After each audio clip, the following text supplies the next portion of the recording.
Today we are going to wrap up this unit. This unit included several random things about triangles, things that weren't really related, but they all had to do with triangles. And we're going to wrap this up with another triangle concept. These are midsegments and the side splitter theorem. So let's go ahead and dive into this. All right, the midsegment, or a midsegment of a triangle, is a line segment that connects the midpoints of two sides of the triangle. Every triangle has three midsegments because you can take three pairs of the sides. So looking at triangle ABC, what are our three midsegments? Well, we have MN,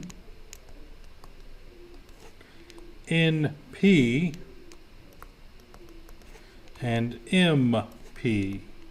Those are our three midsegments for this triangle. And we know that they are midsegments because it shows us that P is a midpoint, it shows us that M is a midpoint, and it shows us that N is a midpoint. So we know they're midsegments because they're connecting midpoints. Now the midsegment theorem tells us that the segment connecting midpoints of two sides of a triangle, all of that, that's pretty much the definition of midsegment. So the midsegment of a triangle is parallel to the third side and half as long as the third side. So we can look at this triangle. We know D is a midpoint. We know E is a midpoint. So that means DE is a midsegment.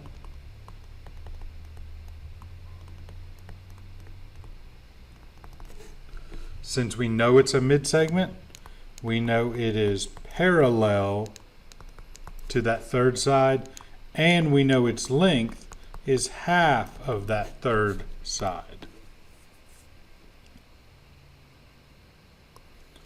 Now, we haven't talked much about how strong triangles are, but triangles really are the sturdiest shape when it comes to constructing things. So a lot of times you'll see things, especially roof trusses, built out of triangles.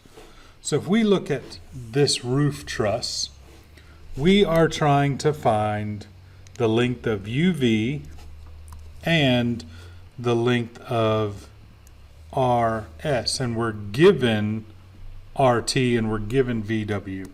We're told UV and VW are midsegments, which means that if we wanted to, we could go through and say, okay, well, these two pieces have to be congruent, and these two pieces have to be congruent, and these two have to be congruent, because we know we have midpoints, so we could go through and mark all of that. So we're trying to find UV, and we know that UV is half of that third side, so it's half of RT. We are told that RT is 90 inches, so what's half of 90 inches? 45 inches. So we know UV is 45 inches long. We also need to find RS, and we know VW is half of RS because VW is a midsegment. That's 57 inches, and that's half of RS because we're trying to find RS. Remember, when you've got a half right there, that's half times the length of RS, and to cancel that out, we can multiply both sides by 2. So that'll give us 114 inches equals the length of RS.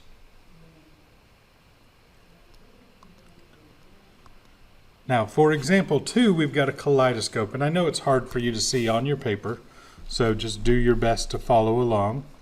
In this kaleidoscope, we are told AE and BE are congruent, so that makes E a midpoint. We are told AD and CD are congruent, so that makes D a midpoint. And so then we've got side DE. We know DE is a midsegment because D and E are midpoints.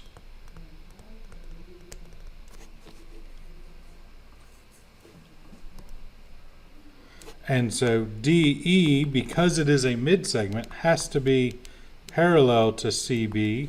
And I'm not going to worry about turning it around the way it's written there.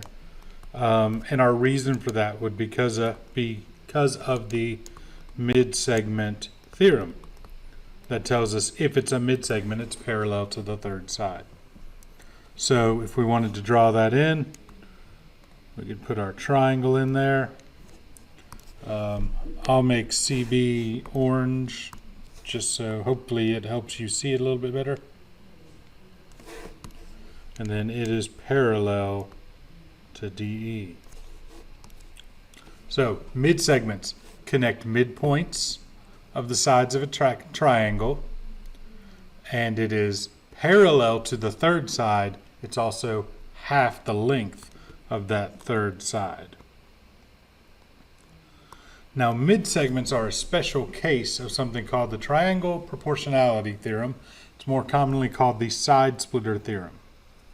And it says, if a line parallel to one side of a triangle intersects the other two sides, it divides those sides proportionally. So if we look at this triangle we have right here, and I'm going to use X, Y, A, and B. So since QS and TU are parallel, we could set up X over Y equals A over B. We could also say X over A equals Y over B, or either of those proportions flipped upside down would be fine also. So side splitter theorem says if we've got a segment that's parallel to a side of the triangle, then we split things up into proportions.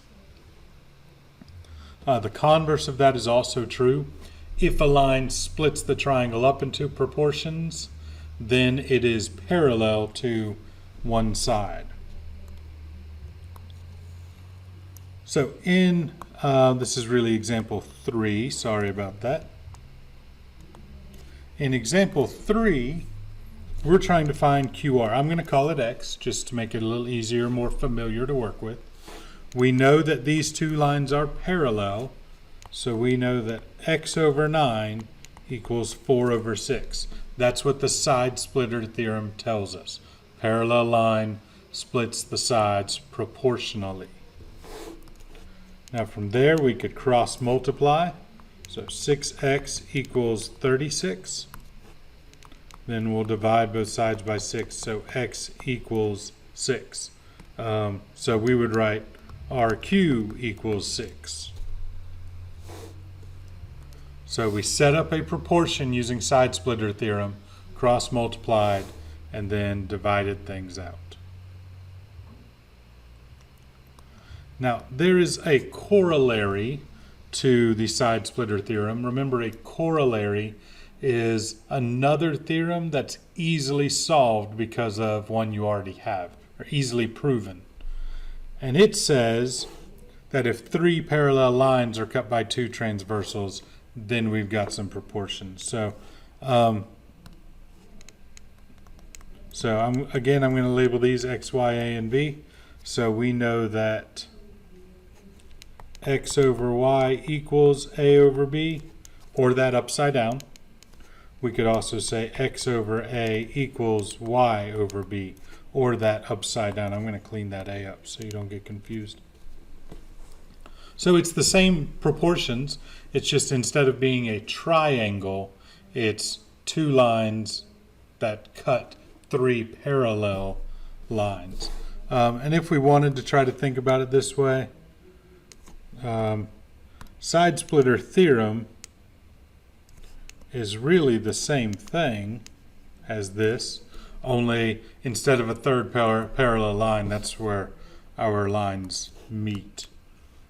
So if that confused you, then I'm sorry and don't really pay attention to it. Last example for the day. Find the distance between Main Street and South Main Street. So that's going to be this distance there. I'm going to use green simply because we have red and blues in there already. So that whole distance is x. That's what we're trying to find. Now, we've got FG, and we know that FG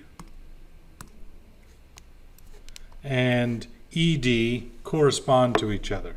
So we could say 120 over 150. And then we've got our x. What does our x correspond to? Well, it has to correspond to the whole distance from E to C. And that's going to be 300 plus 150. Remember, that goes back to segment addition postulate, way back from the beginning of the semester. Well, 300 plus 150 is 450, so that will be x over 450. And then we cross multiply and divide. So 150 times x gives us 150x. 120 times 450, that's going to give us a big number. 120 times 450 equals 54,000. Then to get x by itself, we will divide by 150. So that's going to give us 360. We aren't given units on this, so all we can really say is from Main Street to South Main Street, it's 360, because we don't know what they are. We would just call them units. So that's it for this section. Mid-segments connect the midpoints of triangles. They are parallel to the third side, and they are half the length of the third side.